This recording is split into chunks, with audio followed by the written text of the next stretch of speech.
హైదరాబాద్ లో ఓ బ్యూటీషియన్ అనుమానాస్పద మృతి కలకలం రేపుతోంది. తాను పనిచేస్తున్న ఆఫీస్ కార్యాలయంలోనే ఆమె ఆత్మహత్య చేసుకుంది. బంజారాహిల్స్ పోలీస్ స్టేషన్ పరిధిలో జరిగిన ఈ ఘటనపై పోలీసులు కేసు నమోదు చేశారు. సంస్థ యజమాని రాజీవ్ తో పాటు మరొకరిని అదుపులోకి తీసుకున్నారు. శ్రీకృష్ణనగర్లో ఉండే ఆరుమిల్లి విజయలక్ష్మి అలియాస్ శిరీష ఫిల్మ్ నగర్లోని ఆర్జే ఫోటోగ్రఫీలో బ్యూటీషియన్ తో పాటు హెచ్ఆర్ గా పనిచేస్తోంది. సోమవారం రాత్రి 9 గంటల ప్రాంతంలో భర్త సతీష్ చంద్రకు ఫోన్ చేసి తాను ఆలస్యంగా వస్తున్నట్టు సమాచారం ఇచ్చింది. అయితే సోమవారం రాత్రి శిరీష ఇంటికి రాలేదు. భర్త సతీష్ మాత్రం ఎప్పట్లాగే మంగళవారం ఉదయం తాను పనిచేసే బేగంపేటలోని ఓ స్కూల్కి వెళ్లిపోయాడు. కొద్దిసేపటి తర్వాత సతీష్కు ఫోన్ చేసిన బంజారాహిల్స్ పోలీసులు ఫిల్మ్ నగర్లోని ఆర్జే ఫోటోగ్రఫీ ఆఫీస్కు రావాలని కోరారు. హుటాహుటిన వెళ్లిన సతీష్కు బెడ్ పై భార్య డెడ్ బాడీ పడి ఉండటం కనిపించింది. షాక్ తిన్న సతీష్ తన భార్యకి ఏమైందంటూ ఆర్జే ఫోటోగ్రఫీ యజమాని రాజీవ్ను ప్రశ్నించాడు.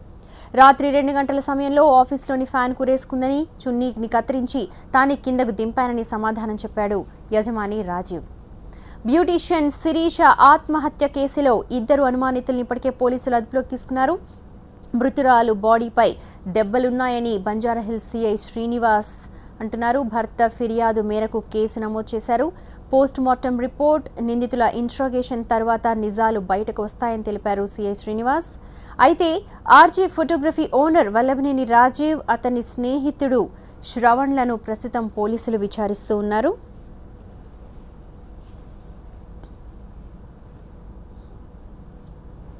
అయితే వీళ్ళ భర్త ఎవరైతే ఉన్నారో సతీష్ అనే వ్యక్తికి ఈవిడ 1 గంట అప్పుడు కొద్దిగా లేట్గా వస్తా అని చెప్పేసి మెసేజ్ పెట్టింది. ఈవిడ బ్యూటీషియన్ ప్లస్ ఫోటోగ్రాఫ్ చేస్తారు కాబట్టి ఎప్పుడైనా ఒక్కోసారి ఆలస్యంగా ఇంటికి రావడంతో అతను కూడా రాలేదని అనుకున్నాడు. ఆయన కంప్లైంట్ ఇచ్చాడు, ఈ మృతి మీద మాకు అనుమానాలు ఉన్నాయి, మా భార్య ధైర్యవంతురాలు, ఇట్లా ఆత్మహత్య చేసుకునే టైప్ కాదు, కాబట్టి ఈ రాజీవ్ దగ్గర పనిచేసేది ఇక్కడ ఈవిడ ఉన్నది అసలు తెలియదు, కాబట్టి ఈ మృతి మీద మాకు గట్టి అనుమానాలు అని చెప్పేసి ఫిర్యాదు చేయడంతో మేము అనుమానాస్పద మృతి కింద కేసు నమోదు చేయడం జరిగింది.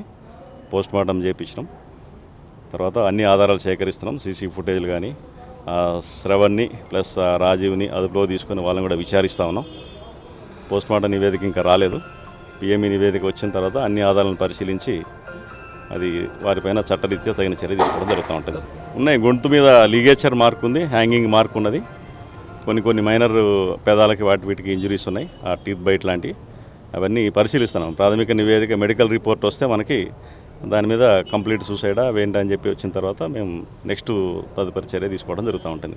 ఈయనకి వేరే ఫ్రెండ్ ఎవరైతే గర్ల్ ఫ్రెండ్ ఉందో తేజస్విని అనే అమ్మాయి, ఈ అమ్మాయిని వేధిస్తూ ఉంది, ఇబ్బంది పెడతా ఉంది, నీ వల్ల మా లైఫ్ దెబ్బతింటా ఉంది కాబట్టి అని వేధిస్తూ ఉంటే ఈవిడ ఆ ఫ్రస్ట్రేషన్లో ఉందని రాజీవ్ అనే వ్యక్తి చెప్తా ఉన్నాడు. దానికి సంబంధించిన కొన్ని మెసేజెస్ వాట్సాప్లో వీళ్ళు ఎక్స్చేంజ్ చేసుకునే ఒకరినొకరు తిట్టుకునే ఉన్నాయి, వెరిఫై చేస్తున్నామని.